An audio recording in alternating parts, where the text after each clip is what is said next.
feito aqui para a galera do Amigos do Pedal, não é isso? Amigos do Pedal. Estou aqui com o José, né, que fez o convite para mim.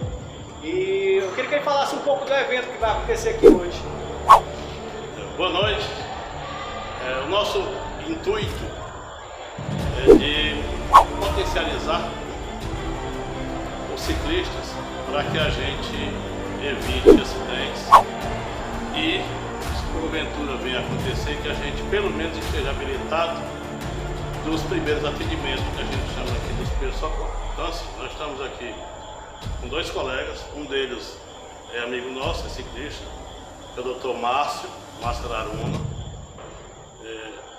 Ele vai ministrar os ensinamentos dele com relação a evitar acidentes, principalmente no trânsito. E estamos aqui também com o capitão do Corpo de Bombeiro, Rodrigo, que vai ministrar para nós sobre os primeiros socorros. Então assim, somado a esses dois, eles tentam, na realidade, fazer com que nós, ciclistas, minimizemos qualquer situação de risco e, se porventura vier a ocorrer, que a gente esteja habilitado de fazer os primeiros atendimentos até que o socorro médico, o socorro dos profissionais de saúde chegue. Esse é o nosso intuito. Então aqui, nosso grupo, Amigos do Pedal, convidamos outros ciclistas de outros grupos para se fazer presente. Aqui a bandeira é uma só. Solidariedade. Juntos são mais fortes, né? Juntos somos mais fortes. Exatamente. Então, galera, o que vai estar acontecendo aqui, na realidade, é uma palestra, né? Sobre quem vai estar também o Corpo de Bombeiro, como ele afirmou, né? Então, eu estou aqui para fazer a cobertura hoje aqui desse evento, com esse grupo aqui maravilhoso, que é Amigos do Pedal. Fazia tempo querendo fazer a gravação com eles. E hoje eu consegui. E hoje eu estou por aqui. Agradecer muito, André, a sua presença. E se você puder gravar, né, todo as palestras, porque o seu canal é muito bem assistido. E repito, o nosso intuito é a gente se ajudar. Isso, vamos ajudar o outro, né, galera? Então, galera, fica aí o recado do José, né? E eu vou estar aqui já mostrando os pequenos detalhes que vai estar acontecendo aqui. Então, fica aí, não perde, viu? A gente aprende e contribui. Acabei de ouvir essa palavra hoje definitiva. Aprender e contribuir. O momento de sofrimento, de dor, que também edifica e constrói, a gente está contribuindo com o conhecimento. Então, principalmente, né? Esse conhecimento ele é multiplicado por uma pessoa do nosso grupo, que é o Márcio Aruna, e o Rodrigo, que é da família do Márcio, que se dispôs, cheio de carinho, que é do Corpo de Bombeiros. Então, a gente está muito bem assessorado, né? E por que não agradecer por isso, né? Como a gente faz em todos os nossos pedais, a gente vai levantar e vai fazer a nossa oração. Pode ser?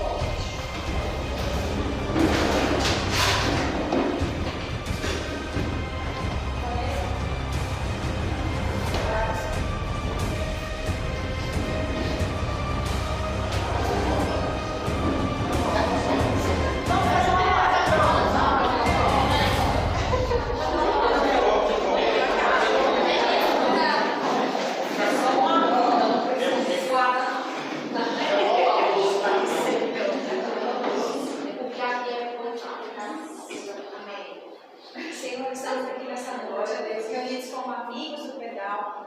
Senhor, somos uma família, ó Deus, em que voluntariamente cada um que se inscreveu, cada um que se coloca na escala toda semana para estar juntos, para passear, para ter um momento de distração. E nesses momentos de distração acontece, ó Deus, os percalços da vida. E nós precisamos ter mais atenção, precisamos ser mais vigilantes e também pedir para que o Senhor nos proteja para que as outras pessoas também à nossa volta estejam atentos e vigilantes. Nesse momento agora nós vamos aprender, ó Deus, e que tudo que for absorvido aqui, possamos repassar para os nossos amigos, possamos também usar, ó Deus, no nosso dia a dia nos pedais, e cada um que sai com consciência, ó Deus, de que cada um precisa proteger um ao outro, precisa proteger as pessoas na rua também, para que haja mais alegria e menos tristeza no nosso dia a dia, Senhor, em nome de Jesus. Falando um pouco da minha experiência, trabalhei na Mercedes-Benz a minha vida toda,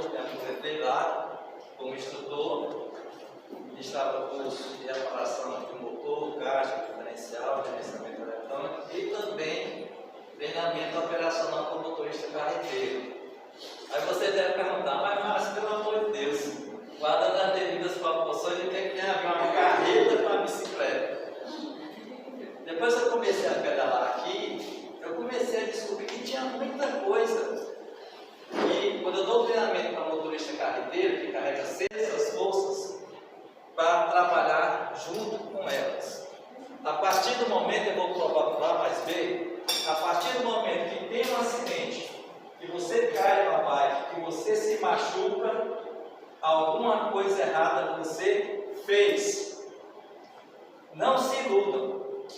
E outra coisa, nós estamos falando do maior patrimônio que Deus nos deu, que é a vida. Então, quando se fala de segurança, de vida, de realizações, nada é demais, nada é exagero. Então, quando eu começo o treinamento para motorista carreteiro, o Marcelo já participou de um, eu digo uma frase que é assim: quando o assunto é muito importante, eu digo, esqueça de comer, mas não esqueça o que eu vou dizer agora. Então, esqueça de comer, mas não esqueça o que eu vou dizer agora. Quando você sair de casa para trabalhar, beijar sua esposa, seu marido, seus filhos, faça uma promessa a você mesmo. Eu vou voltar para casa da mesma forma que estou saindo. Vivo, com saúde, empregado, cansado talvez, mas cheio de dignidade com um trabalho realizado. Façam isso todos os dias. Na hora de sair de casa, como o Márcio falou naquele dia, eu vou voltar para casa da mesma forma que estou saindo. Porque o dia a dia lhe prega peças. O dia a dia, muitas vezes, você tem que se perguntar: por que é que eu trabalho? Por que é que eu vejo coisas que não quero ver? Por que é que eu escuto coisas que eu não quero escutar? Por que é que eu sinto coisas que eu não quero sentir? Qual é o meu objetivo? Os especialistas dizem que a gente tem que pensar nossas vidas 5, 10, 15 anos na frente. O que é que eu quero ser e o que é que eu quero ter. Agora, essas duas palavras, ser e ter, temos que ter muito cuidado com elas. Porque existe uma linha tênue entre essas duas palavras, ser e ter. Vou dar um exemplo. Tem gente que tem filho, mas não é pai. Tem gente que tem mulher, mas não é marido. Tem gente que tem empresa, mas não é empresário. Então, o que é que eu estou tentando passar para vocês? Uma linha que eu chamo de organização de raciocínio, para vocês começarem a valorizar aquilo que você pensa, aquilo que você faz, e a terceira, que é tão importante quanto as duas, aquilo que você planeja. Porque se você pensa e você não faz, não adianta nada. Se você pensa e você faz, aí você já está planejando. Você já tem um objetivo. Você já tem um segundo passo. Bom, o vídeo que eu vou passar para vocês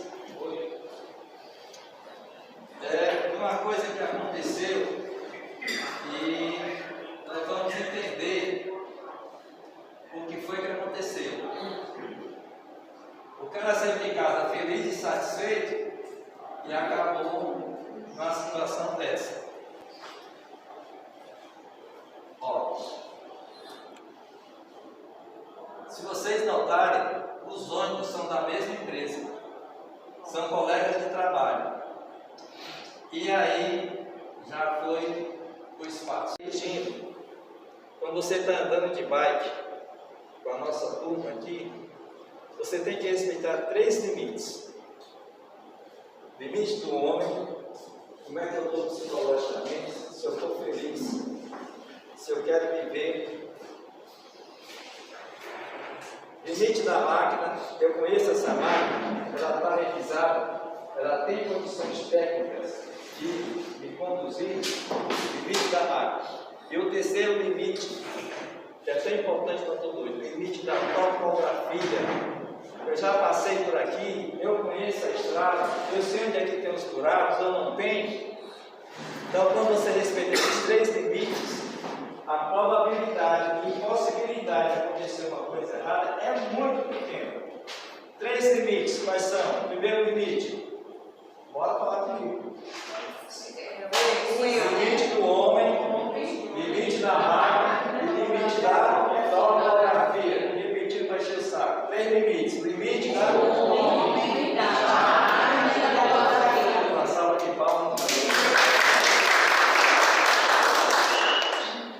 Bom, dito isso, nós vamos entender agora quais são as grandezas que atuam no movimento.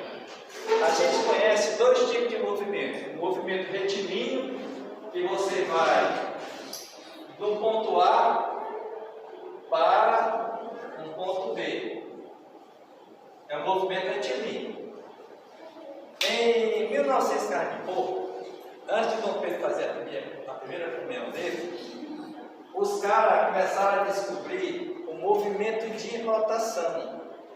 Aí houve uma verdadeira revolução industrial, que foi o advento da roda. Desse movimento de rotação, e com essa revolução industrial, o que foi que aconteceu? Os caras começaram a estudar minuciosamente o que é que acontecia com esse movimento de rotação. Aí eles descobriram o seguinte: ora, o movimento de rotação, ele permite a pessoa deslocar do ponto A ao ponto B mais confortável, mais rápido, menos cansativo. Primeiro ponto.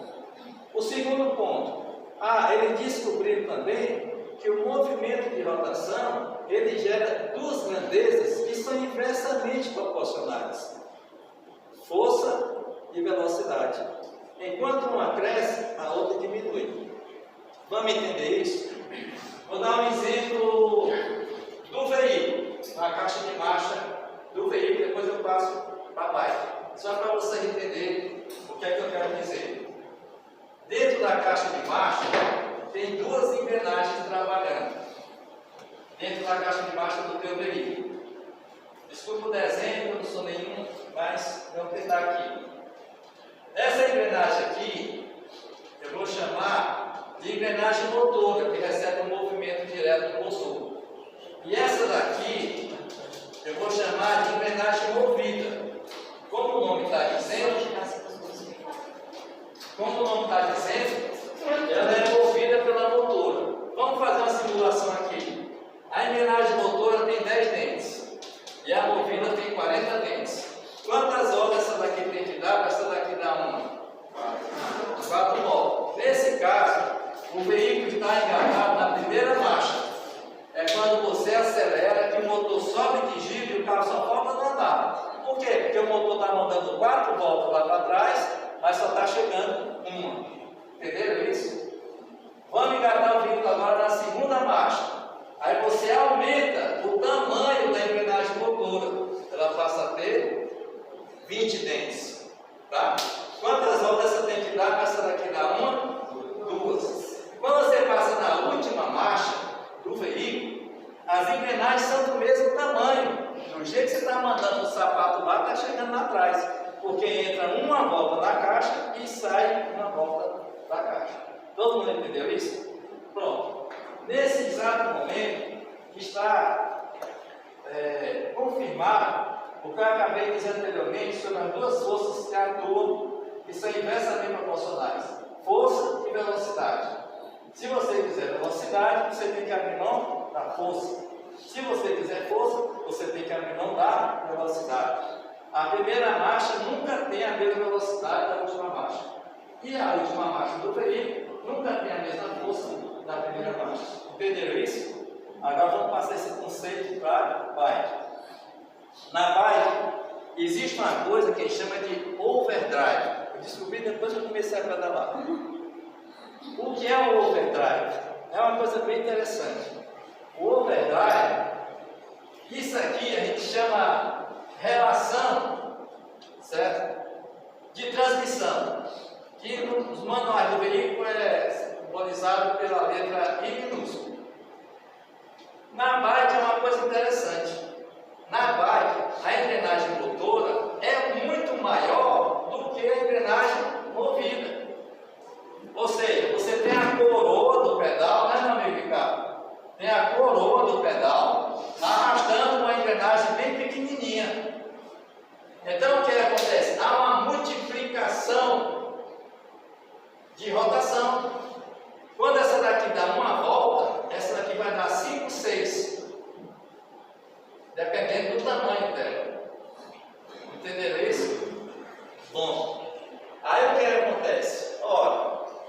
eu estou subindo, eu começo a mudar o quê? Na bike?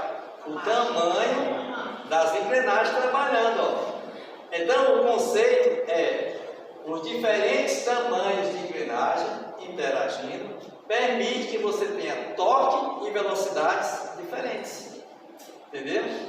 Então, uma coisa é você andar de bike sem entender nada do que está acontecendo. E outra coisa, a partir de amanhã, eu espero, vocês vão andar de bike sabendo o que está acontecendo. Ó, a relação de transmissão aqui, essa engrenagem é maior do que a pequenininha que é movida. E quando eu começo a trocar os tamanhos da engrenagem, me permite ter torque e velocidade diferentes. Tudo bem até aqui? Posso para frente? Eu estou correndo um pouco porque meu amigo ali tem um bocado de assunto para passar para vocês.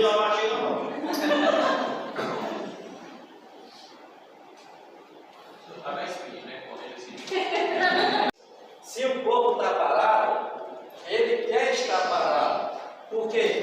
Porque existem forças atuando nele de cima para baixo, que depende do peso e da massa dele, que quer que ele esteja parado.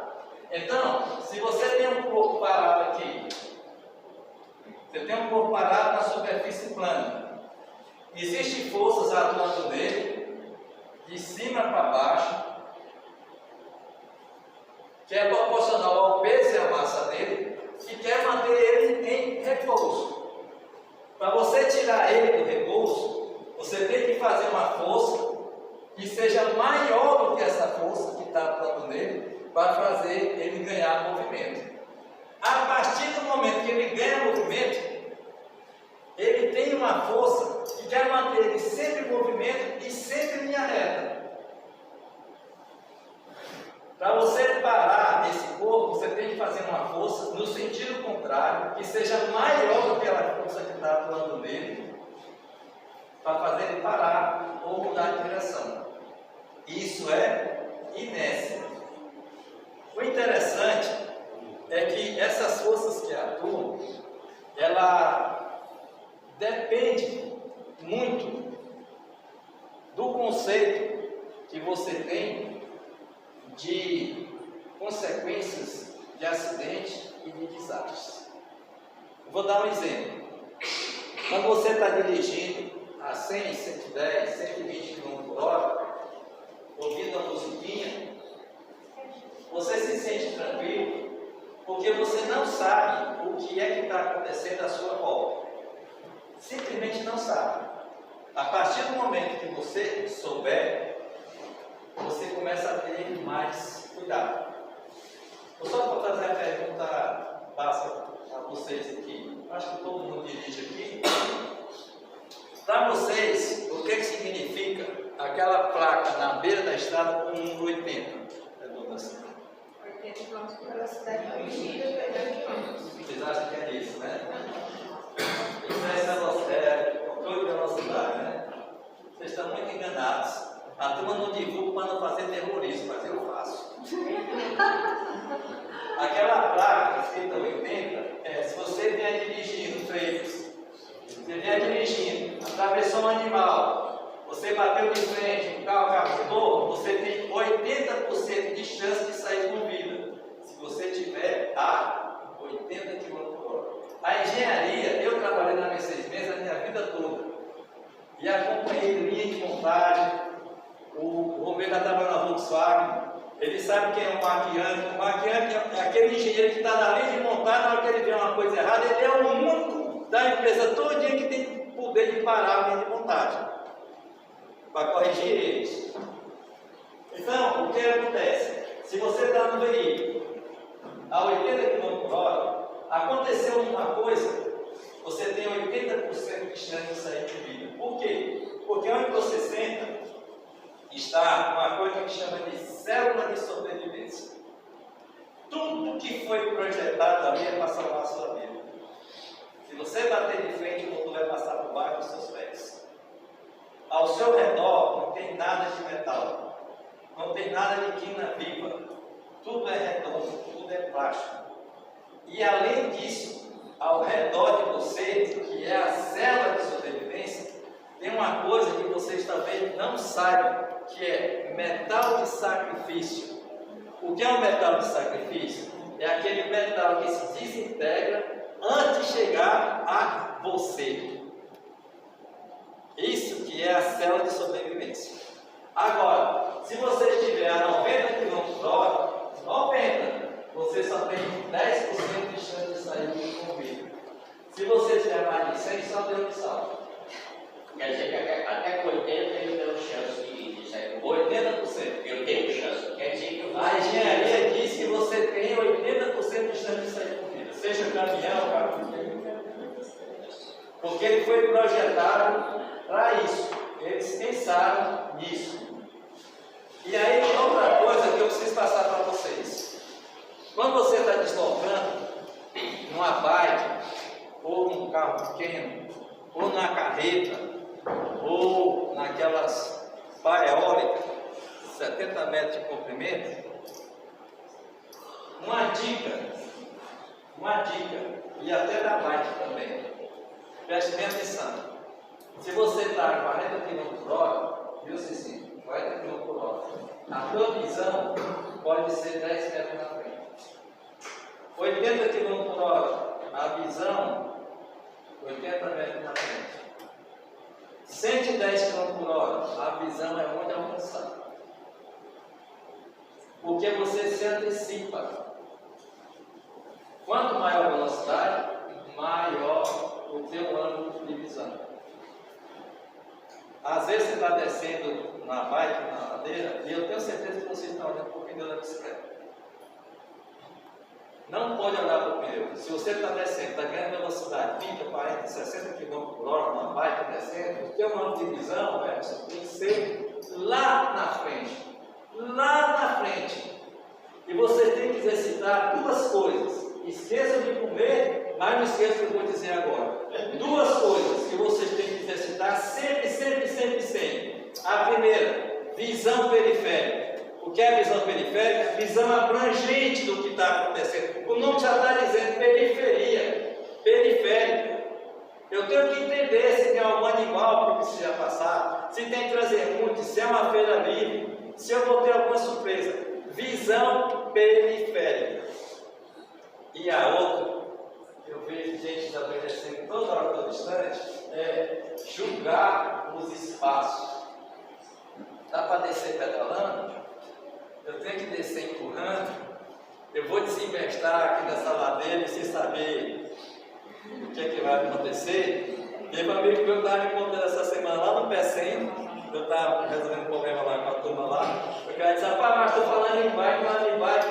Eu me lembrei que eu fui com forró, arranjei uma namorada lá e eu fui de bicicleta. Botei a namorada no barão e saí descendo da serra, sem luz, sem nada, tinha uma vaca preta deitada no meio da estrada. Eu peguei essa vaca preta no meio, a mulher foi pro lado da bicicleta, foi pro outro, eu fui pro outro, e todo mundo rindo. Rindo por quê, pai? Porque a turma estava perguntando foi que essa vaca pensou, 3 horas da manhã, bem sossegada no canto dela, e um desastre desse. Então, são coisas que acontecem. Se vai sofrer grandes consequências ou não, certo? Aí vamos lá de cima. Então, voltando para cá. Inércia é a resistência que os corpos oferecem se equilibrarem para lhe dar um conforto.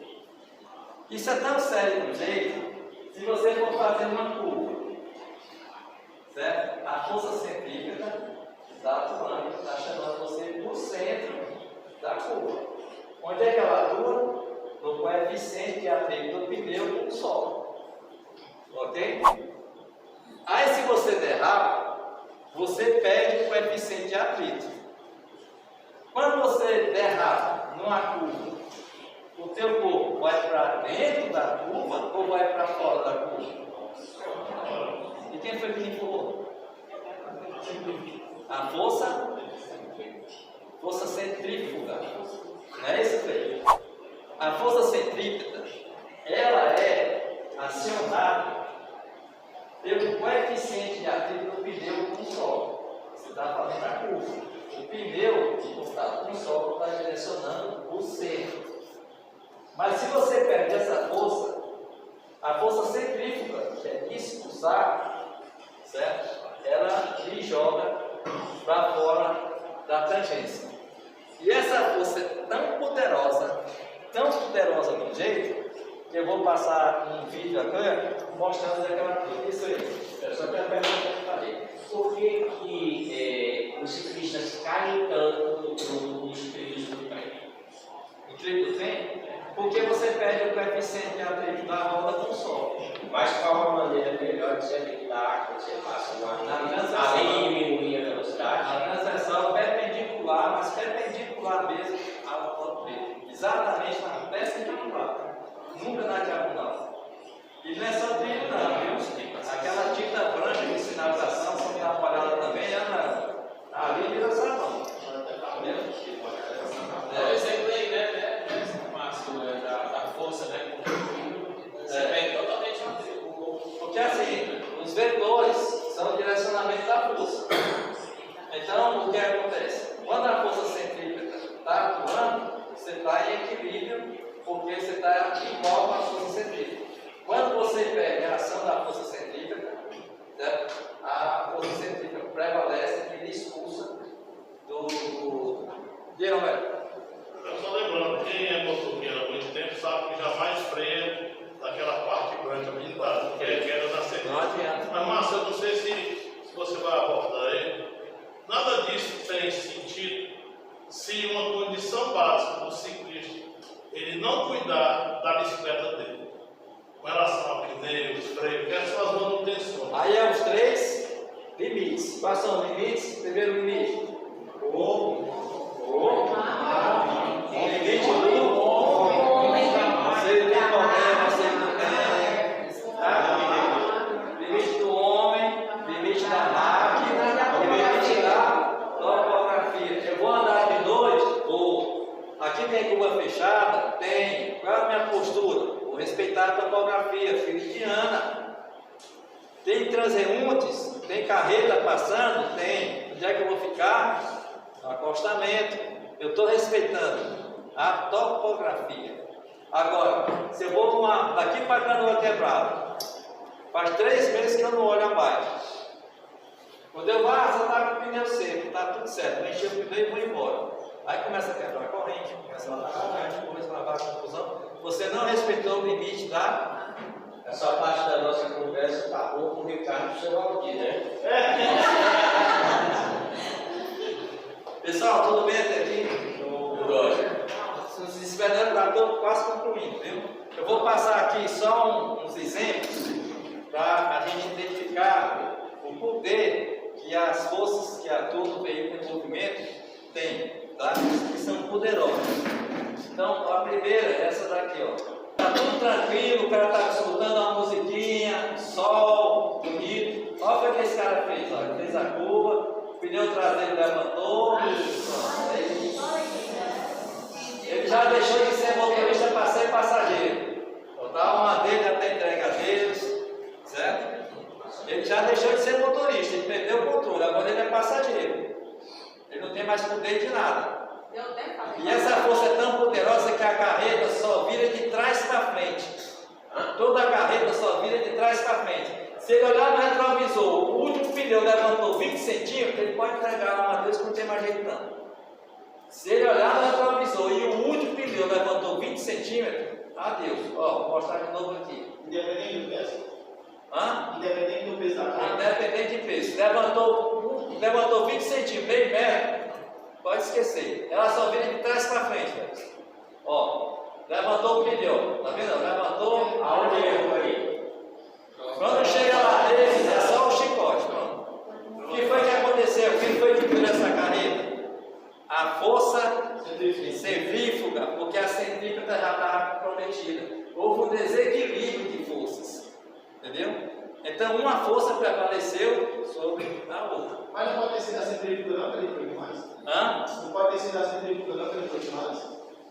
Não, a centrípeta, quando ele entrou na curva, que ele obedeceu a tangência da curva, ele perdeu a força centrípeta. Aí a outra força que está atuando. Ela atuou mais que a primeira. Isso aí são grandezas físicas, como a eletricidade. Existe, mas você não vê. E são poderosíssimas. Ok? A outra. Mas ele foi excesso de velocidade, né, Márcio? Não, até que não foi não. Não? Não. Ali, porque é o seguinte, cara, existe uma ciência quando você está dirigindo, e quando eu estava na universidade eu sempre dizia isso. Uma vez o cara me perguntou assim, Márcio, qual é o melhor lugar para você dirigir entre as faixas? É o mais seguro, entre as faixas. Faça a curva entre as faixas. Dirija entre as faixas. Se você dirige com medo de faixa, você está colocando isso na sua vida. Nesse caso aí, o que aconteceu? Ele desobedeceu a tangência da curva, uma força sobrepôs a outra e ele perdeu.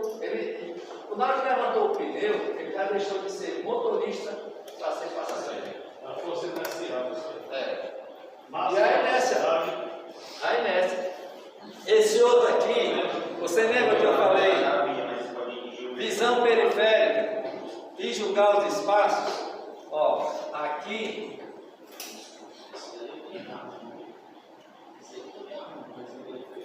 Nesse aqui, ó, sobre eletricidade veicular.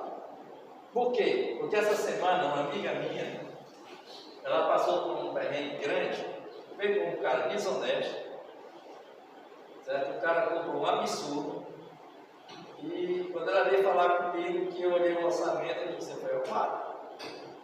vamos lá falar com o cara. Então, isso pode até também servir numa situação de emergência dessas informações, porque eu já salvei um cara, amigo meu, que estava saindo de Morrinho. O carro dele acendeu a luz da bateria, ele com a filha recém-nascida, a esposa dele sentada atrás, ele na Hilux dele. De noite, 8 horas da noite, acendeu a luz da bateria. Ele disse, agora eu estou lascado. Agora eu estou lascado. Porque se eu continuar, a bateria vai acabar, eu vou ficar no prego no escuro. Aí só tinha um pauzinho do celular e me ligou. Ei, bicho, não tem que me socorrer aqui. Aí eu dei uma dica para ele, que eu vou passar para vocês aqui, que muitas vezes resolve. Pode ser? Pode. Não pode. Aí a gente faz um coffee break tranquilo. É o seguinte, primeiro vamos para um conceitozinho de eletricidade. Por que é que vocês acham que toda tomada tem 2 pinos? Vocês acham que é positivo e negativo, né? Não. Tem entrada e saída de corrente. Então, uma é entrada e outra é saída de corrente. Todo equipamento a funcionar, a corrente tem que entrar e sair. No veículo, a corrente se movimenta por dentro da bateria, do negativo para o positivo. Tá? A corrente se movimenta por dentro da bateria, do negativo para o positivo. Do polo positivo da bateria vai sair uma linha que vai alimentar todos os consumidores. Farol, buzina, rádio, limpador e os TTTs que precisar de energia para funcionar. Esses consumidores são ligados no chassi do veículo, que a gente chama de aterramento. Tá? E do chassi volta para a bateria pelo polo negativo. Então, ela se movimenta por dentro da bateria, sempre do negativo para o positivo. Tudo bem até aqui? Tranquilo? Bom, agora eu vou passar um esquema elétrico simples que é pertinente a todos os veículos. Primeiro, eu quero falar da teoria de Bill Ohms. Ohms foi um cara que viveu há muito tempo atrás, que era um pesquisador e descobriu várias coisas sobre a eletricidade. E uma delas que ele descobriu foi o seguinte: quando você induz uma corrente elétrica pelo condutor, cria-se automaticamente ao redor desse condutor um campo magnético que é proporcional à intensidade da corrente.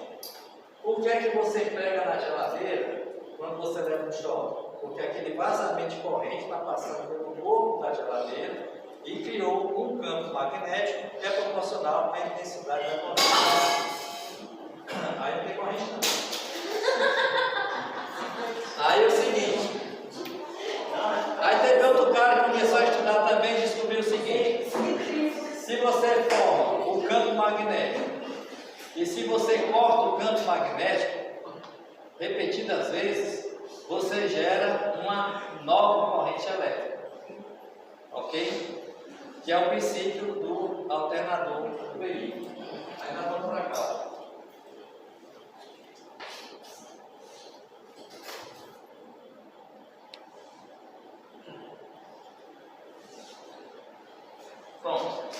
Aqui é o seguinte, toda vez no esquema elétrico, isso é do sistema SI, Sistema Internacional. Quando tiver um tracinho menor de frente para um tracinho maior, é uma bateria ou uma fonte. Nesse caso aqui são duas baterias de 12 volts e dá uma tensão nominal de 24 volts. Do polo positivo da bateria, desse aqui, vai sair uma linha chamada KL30. O que é KL30? É uma linha que vem direto do polo positivo da bateria e alimenta todos os consumidores. KL30. O KL30 energiza uma parte do motor de partido, uma parte do alternador, uma caixa de fusíveis e uma parte da chave de ignição. Isso é energizado pelo KL30. A partir do momento que você abre a chave, acende a luz no painel. Essa linha muda de nome. Ela se transforma em KL15. O que é KL15? É uma linha onde todos os consumidores são energizados após a ignição estar aberta. É só conectar de novo e ele gera. Entenderam aí?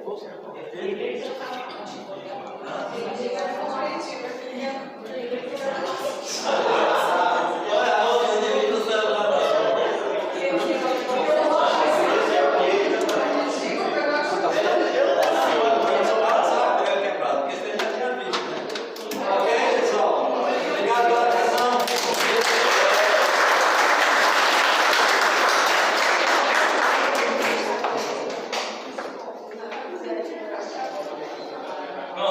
Só para encher o saco aqui, a coordenadora está me mandando dizer.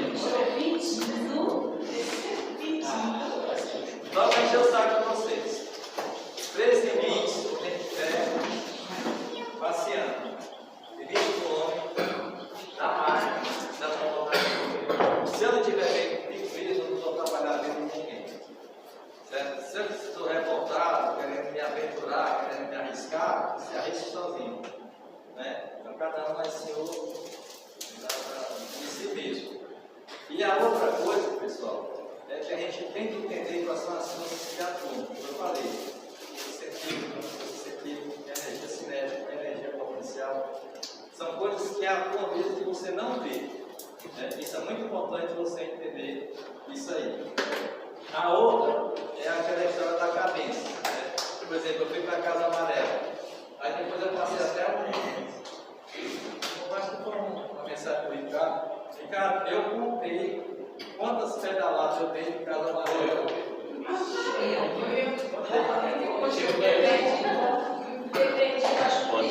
Esperando vocês. O que foi que eu fiz? Antes de eu sair, eu peguei e botei a engrenagem pequenininha, e dei uma volta. Aí medi o perímetro do pneu, que dá 2,20 metros. Se pegasse o pneu e esticasse assim. Então, cada pedalada eu desloco 2,20 metros. Como eu não vou só numa, eu tenho várias marchas, tem descida, tem tudo, aí eu fiz uma média ponderada de 60%. Eu deu 6.000 e tantas pedaladas. Uma coisa assim. Turma, só uma colocação. O Paulo uma vez disse para mim o seguinte: Freitas, não acredita em conversa de ciclista. Ah, é?